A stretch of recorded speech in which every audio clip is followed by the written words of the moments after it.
Jadi apa yang disampaikan oleh Pak Mahfud, kami memandang itulah yang disampaikan oleh Presiden. Urusan pencabulan santri ngomong, urusan apa ngomong. Jadi saya tunggu-tunggu karena saya selalu merasa cicat gitu. Sana ngomong sana sini, sama ngomong sana sini. Biar kebenaran itu keluar. Gitu. Sama Pak, dulu ketika saya di MK itu, saya tahu ajudan saya ditarik semua.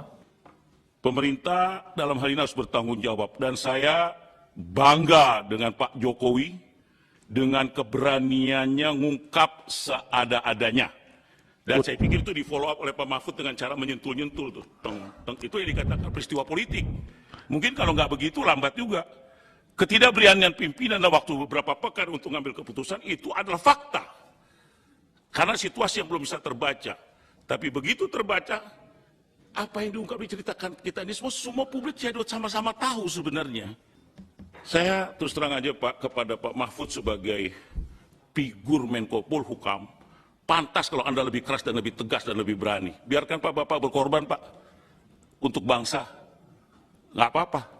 Dan kami juga nggak akan diam juga Pak. Kami juga mendukung. Bapak tegur kami diam. Saya senang itu Pak. Benny jadi ngamuk. Buat kalau nggak itu nggak datang aslinya itu si Benny. Iya, dia nggak cocok. Terry juga bicara ngamuk. Iya. Alhamdulillah. Alhamdulillah. Saya pikir itu Pak Ketua. Alhamdulillah Ketua, hari ini oposisi mendukung Presiden dan para menterinya. Terima kasih. Iya, sejak awal kan saya sampaikan, usut tuntas. Jangan ragu-ragu. Jangan ada yang ditutup-tutupi. Ungkap kebenaran apa adanya. Ungkap kebenaran apa adanya. Sehingga jangan sampai menurunkan kepercayaan masyarakat terhadap Polri. Itu yang paling penting. Citra Polri apapun tetap harus kita jaga. Ya.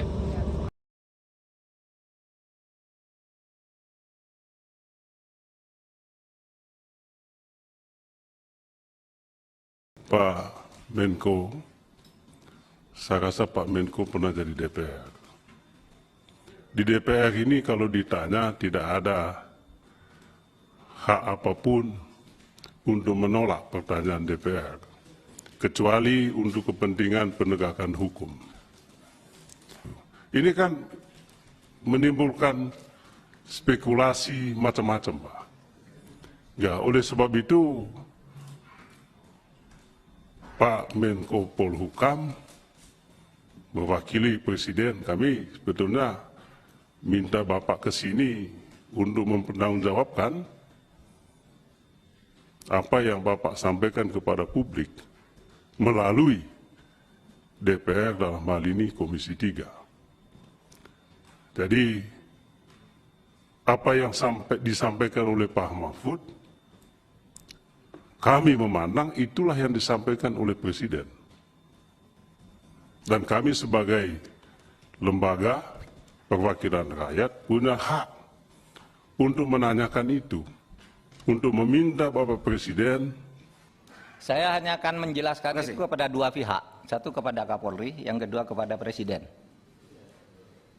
Tidak bisa ada orang memaksa saya dalam, seperti saya katakan ada orang berzina di sana, lalu saya bilang orangnya ini kan tidak boleh. Kalau saya bilang kok DPR diam gitu.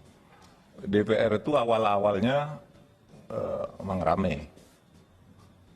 Termasuk saya mengikuti Pak Trimedia, saya kira 3 hari berturut-turut tuh ya muncul di TV dan keras beliau ini harus dibuka gitu. Tapi sesudah ini memanas, sudah menuju ke ini, kok tidak ada suara dari sini. Mana nih DPR kok diam? Saya bilang biar ikut bersama saya mendorong mengungkap kasus ini. Karena hukum itu kan produk politik. Tidak bisa hukum jalan sendiri kalau tidak ada suasana politik yang mendorong suara masyarakat dan suara. Pro justisianya itu kita dorong dari gerakan-gerakan politik. Tapi jangan masuk ke pro justisianya. Mana nih DPR kok diam? Saya bilang.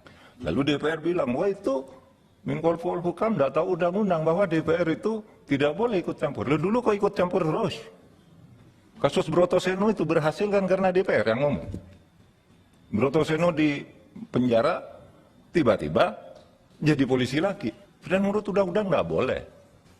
Ribut orang, lalu DPR ngomong, katanya karena berjasa. Jasa apa sih yang dibuat oleh seorang koruptor? Nah, kata DPR nih Pak Bambang Pacul.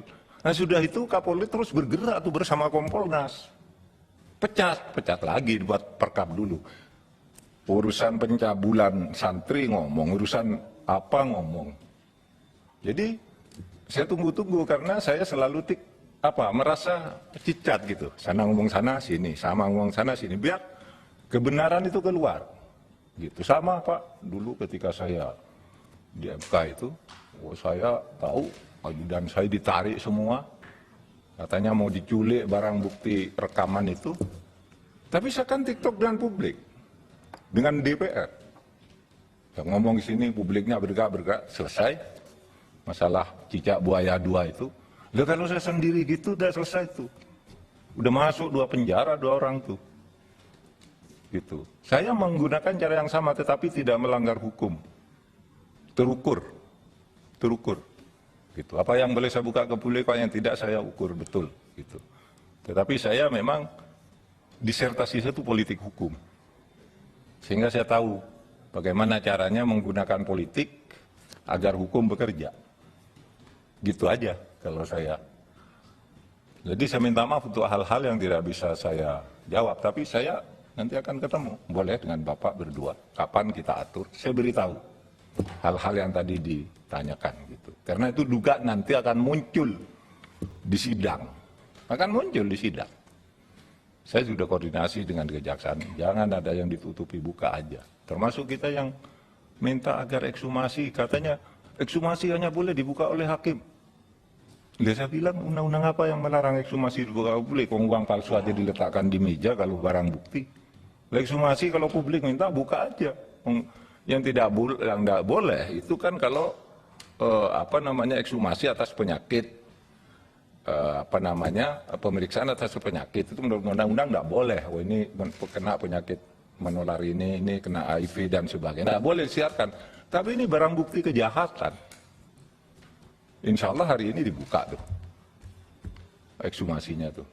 Hari ini 6 dokter ya, 6 dokter akan membuka dan ini sudah banyak tahu juga. Tidak tahu mau buka nanti di sini tidak tahu terserah. Jadi Pak, saya mengucapkan terima kasih kepada semuanya.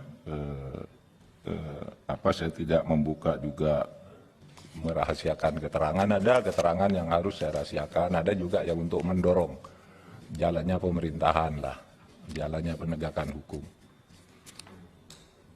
Itu Pak. Assalamualaikum warahmatullahi wabarakatuh. Hari ini saya bangga sekali Komisi 3 bisa menghadirkan senior kita dan sahabat kita, atau kita bolehkan kakak kita atau teman kita, Pak Mahfud, dan lembaga-lembaga yang terkait yang kita undang hari ini. Saya melihat dari pejabat yang ada di Republik ini, Pak Mahfud lah yang paling layak untuk membicarakan segala kasus hukum lebih mencuat ke publik dan lebih cepat terselesaikan. Menurut saya ini termasuk barang nadir, barang langka. Jadi bukan saya memuji-muji Pak Mahfud, lanjutin terus saya Pak Mahfud biar cepat jadi selesai. Ya, biar cepat, biar selesai, dan kami pun merasa senang Pak ditegur, nggak ngomong, nggak ini, jadi terbangkitkan untuk bicara. Ya, saya pikir kita juga introspeksi lah, nggak usah terlalu gagah-gagahan. Yang kedua, apa yang disampaikan Pak Mahfud itu selalu benar apa kata Pak Terry. Antara kata dan nyata itu sebuah fakta. Jadi ya tipis-tipis dikit lah. Kalau saya nggak tipis malah semacam sinyal pemberitahuan kepada kita. Pak Mahfud, setahu saya sebagai Kompolnas melihat tatanan Polri ini bukan baru. Mungkin Pak Mahfud itu sudah tahu, tapi belum ada pintunya untuk bicara lebih besar lagi. Atau belum ada apa istilahnya, gongnya lah, gitu.